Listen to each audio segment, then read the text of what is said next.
What if the most powerful thing you could do in a situation is absolutely nothing? No explanation, no goodbye, no dramatic exit, just the silence. Most people think withdrawing means weakness. They think going quiet means you lost. But what if I told you that the most psychologically powerful people in the world have mastered the art of disappearing without saying a single word? And it changes everything around them. Stay with me for the next few minutes, because what you're about to hear might completely rewire the way you think about silence, distance, and personal power. And if this is your first time here, welcome to Stoic Code. Hit that like button right now and subscribe, because we post videos like this every week that most people genuinely wish they had found sooner. Let's start with something real. You've been in a situation before where someone treated you badly. Maybe it was a friend who kept taking you for granted, a coworker who talked over you in every meeting, a partner who dismissed your feelings like they were nothing. And every time it happened, you had a choice. You could speak up, explain yourself, argue your case, beg for understanding, or you could do the thing that almost nobody ever chooses, because nobody ever taught us that it's even an option. You could simply withdraw, not with anger, not with a speech, not with a long emotional text at 2 in the morning, just quietly, calmly, completely. You could pull your energy back and say nothing at all. Here is what nobody tells you about silence. It speaks louder than any sentence you could ever construct. When you suddenly become unavailable to someone who took your availability for granted, they feel it. When you stop reacting to someone who fed off your reactions, they notice it. When you remove yourself from a dynamic that was draining you, the entire atmosphere shifts, and you didn't have to say one word to make that happen. This is not pettiness.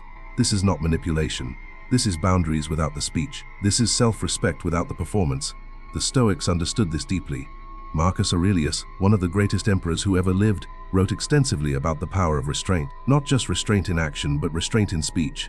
He believed that every word you spoke was energy leaving your body, and that energy should be spent wisely. Epictetus, who started life as a literal slave and became one of the most respected philosophers in history, taught that you have no control over what other people do, what they say, or how they treat you, but you have complete and total control over how you respond. And sometimes the most powerful response is the one that never comes. Think about it from a purely psychological perspective. When you over-explain yourself to someone who has repeatedly shown they don't respect you, what are you actually doing? You are handing them a roadmap. You are showing them exactly which buttons to push to get a reaction from you. You are proving to them, and to yourself, that their opinion of you still holds power over your peace. But the moment you go quiet, the moment you stop engaging, stop justifying, stop chasing, the dynamic completely reverses. Now they don't have a roadmap. Now they're the ones wondering. Now they're the ones unsettled. And you haven't done anything except protect your own energy. There's a psychological concept called reactive devaluation. It basically means that when someone feels they have easy access to you, they unconsciously value you less. It's not always intentional. It's just human nature. We tend to appreciate what we have to work for. We tend to take for granted what's always available. So when you withdraw, when you become less accessible, less reactive, less present in someone's life, something interesting happens in their psychology. They start to reassess. They start to wonder. They start to feel the absence of something they didn't even realize they were depending on. And all of this happens in complete silence, while you're somewhere else, healing and growing and becoming more of yourself. Now I want to be very clear about something, because this is important. Withdrawing without a word is not about revenge. It is not about punishing someone or making them suffer so you can feel powerful. If that's your motivation, you're still letting them control you. You're just doing it from a distance. True withdrawal, the kind that actually heals you and changes your life, comes from a completely different place. It comes from recognizing that your peace is more valuable than being right. It comes from understanding that not every situation deserves your energy, and not every person deserves your words. It comes from self-respect so deep that you don't need the other person to understand your boundaries. You just enforce them. This is where most people struggle. We've been conditioned our whole lives to communicate, to explain, to resolve. And yes, in healthy relationships and functional situations, communication is everything. But there is a specific type of situation, and if you're honest with yourself, you know exactly which situations in your life I'm talking about right now, where more words make things worse, not better, where explaining yourself gives the other person ammunition, where trying to resolve things only extends the dynamic that's hurting you. In those situations, silence is not a failure to communicate. Silence is the communication. It is the most honest and complete message you could possibly send. Let me paint you a picture. Imagine someone in your life, and again I'm sure someone is coming to mind right now, who consistently dismisses your feelings. Every time you try to have a real conversation with them, it turns into a debate where you have to defend your own experience. You end up explaining why you felt hurt, why something bothered you, why your needs are valid. And by the end of it, you feel more exhausted and more dismissed than when you started. You've had this conversation 10 times, 20 times. Each time you think maybe this time they'll get it, maybe this time something will click. But it never does. So what do? Most people have two options in their head. Either keep trying to get through to them, or blow up and end everything in a dramatic, messy way. But there is a third option that most people never even consider. You stop performing, you stop explaining, you stop showing up to conversations that were never really conversations. You get quieter, you get calmer, you become slightly harder to reach. Not because you're playing games, but because you've finally accepted something painful and liberating at the same time. You've accepted that some people are not going to understand you, and chasing their understanding is costing you your peace. So you simply stop chasing, without a word. At Stoic Code, we talk a lot about energy management. And here's something that might surprise you. Your emotional energy is a finite resource. Every argument you enter, every explanation you give, every reactive text you send at midnight, that's energy leaving your body. And the sad reality is that most of the time, when we're over-explaining and over-communicating, we're spending enormous amounts of energy on people and situations where the energy is not going to produce any meaningful return. It's like watering a dead plant. You can keep doing it, you can keep hoping, but at some point you have to acknowledge that the water is just disappearing into the ground and nothing is growing. Withdrawing your energy, quietly, without announcement, without making it a whole thing, is one of the most efficient decisions you can make for your own life. And here's what nobody prepares you for. It's going to feel uncomfortable at first, because silence, especially after a long pattern of explaining yourself, feels wrong. It feels passive. It feels like you're giving up or being cold or being passive-aggressive, but that discomfort is just withdrawal from a habit. It's your nervous system adjusting to a new way of being. And on the other side of that discomfort is something extraordinary: clarity. When you stop spending all your energy trying to get people to understand you, you suddenly have so much more of yourself available. You start seeing things more clearly. You start noticing who reaches out without prompting, who checks in genuinely, who was actually paying attention to you all along. And simultaneously, you start to see more clearly who was only engaged with you because you were engaging with them, who only valued your presence because you were constantly making your presence available. The withdrawal shows you the truth faster than any conversation ever could. There's also something incredibly dignified about withdrawing without a word. Think about the alternative for a second. The long goodbye, the emotional confrontation, the speech where you lay out every grievance and explain every way you've been wronged. Imagine that scene. Even if you say everything perfectly, even if every word is accurate and fair, there is something in that scene that leaves you slightly diminished.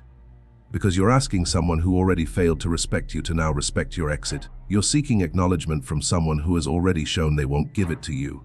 And when they respond defensively, or dismissively, or just plain badly, which they often will, now you've given them the satisfaction of seeing you unraveled. But when you withdraw silently, there is no scene. There is no ammunition for them to fire back at you. There is no moment where they get to watch you fall apart or get angry or need something from them. There is only your absence. And absence, when it belongs to someone who was giving a lot, is incredibly loud. Far louder than anything you could have said. The ancient Stoics called this concept of emotional withdrawal apatheia, which is often mistranslated as apathy. But it actually means something much more powerful. It means freedom from being at the mercy of your passions and reactions. It means reaching a state where external circumstances and other people's behavior cannot pull you out of your own center. When you withdraw without a word, you are practicing apatheia in its purest form. You are saying, with your silence, that your peace is not negotiable, that your attention is not a given, that your presence is something earned, not assumed. Now, there are a few things you need to understand about how to actually do this well. Because there's a right way and a wrong way. The wrong way is to withdraw as an act of punishment while secretly hoping the other person notices and comes crawling back. That's not withdrawal. That's emotional hostage taking dressed up as independence. The other person can feel the difference, even if they can't articulate it. Punitive silence is aggressive. It has a heat to it. It's charged, and people respond to it with defensiveness or counter-aggression, which means you're still in the conflict, just in a different form. True withdrawal is cool. It is calm.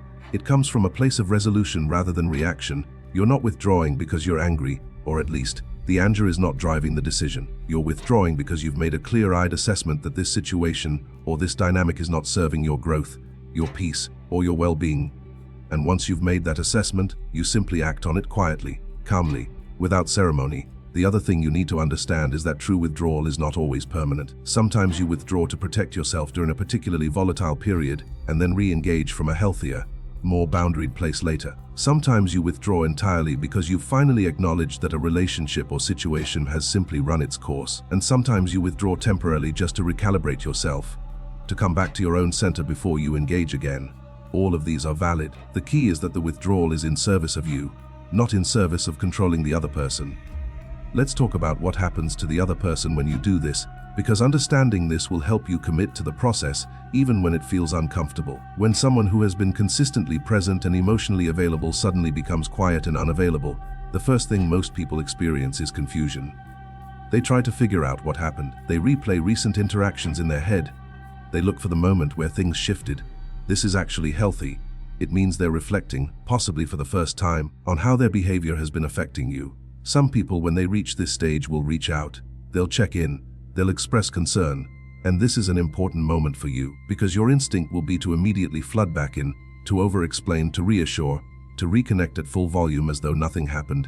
Resist this, not because you want to punish them, but because the reason you withdrew in the first place hasn't been addressed yet. You can reconnect, but you reconnect calmly, at a measured pace, and with clearer boundaries than you had before. Other people will respond to your silence with escalation. They'll push harder.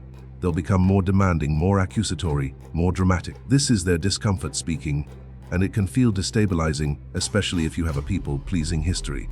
But here is what you need to know: escalation is not your emergency. Someone else's discomfort with your boundaries is not a sign that your boundaries are wrong.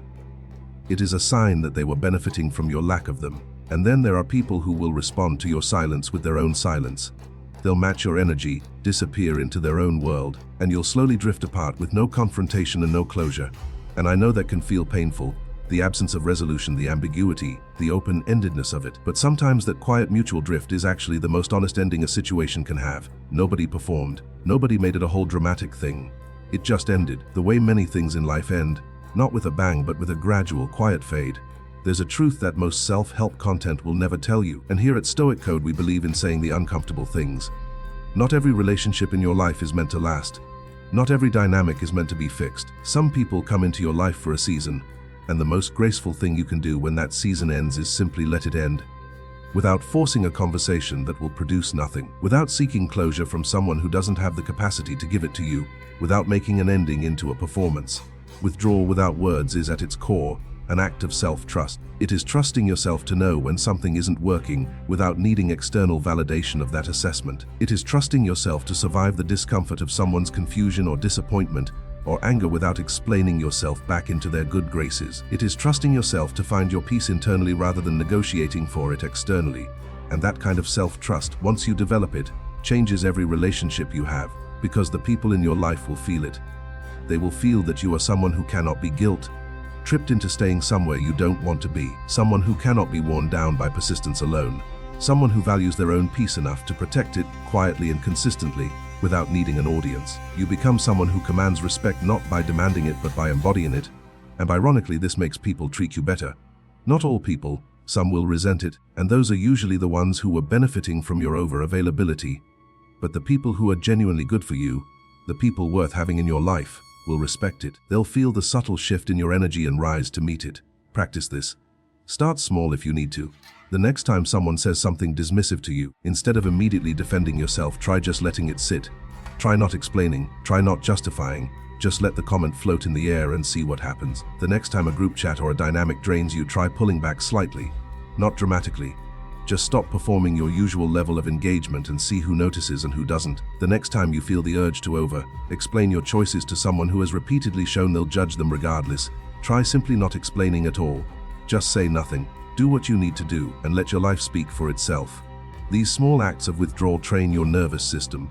They show you that the world does not collapse when you stop overgiving. They show you that people do not abandon you when you establish quiet limits. And slowly, gradually, you start to discover something that the Stoics have been trying to tell us for thousands of years. That the less you need people to understand you, the more peaceful your life becomes. Not because connection isn't important, but because connection built on your constant need for approval is exhausting, fragile, and ultimately unfulfilling. Real connection, the kind worth having, can survive your silence. It can survive your boundaries. It can survive you having needs and protecting your energy, and sometimes not being available. If a connection cannot survive you having basic self-respect, then it was never really connection. It was compliance. And you deserve so much more than a life built on compliance. As you move forward from this video, I want you to sit with one question. Where in your life are you using too many words to protect a peace that could only be found in silence? Where are you explaining, justifying, performing, and chasing in a situation that has already given you all the information you need? What would happen if, instead of saying more, you simply withdrew? Not in anger, not as punishment, but quietly, completely from a place of deep self-respect and absolute calm. You don't owe anyone access to your inner world. You don't owe anyone an explanation for every boundary you set or every door you close. You are allowed to protect your peace without holding a press conference about it. You are allowed to outgrow dynamics without writing an essay about why. You are allowed to disappear quietly and gracefully from anything that does not deserve your presence and emerge on the other side more whole and more powerful than you were before. That is the real Stoic code. Not stoicism performed for an audience, not strength displayed in loud, dramatic gestures, but quiet, daily, deeply personal choices to protect your energy, honor your peace, and trust yourself enough to withdraw when withdrawal is what you need. Without saying a single word. If this video landed with you today, leave a comment below and tell me, where in your life do you need to apply this right now? Be as specific or as general as you want, but I genuinely want to know, because your experience matters and this community learns from each other. And if you know someone who needs to hear this message, someone who keeps over explaining themselves, keeps chasing understanding from people who don't deserve their energy, keeps exhausting themselves in dynamics that were never going to change, please share this video with them. Sometimes the most powerful thing we can do for someone we care about is quietly point them toward the words they needed to hear.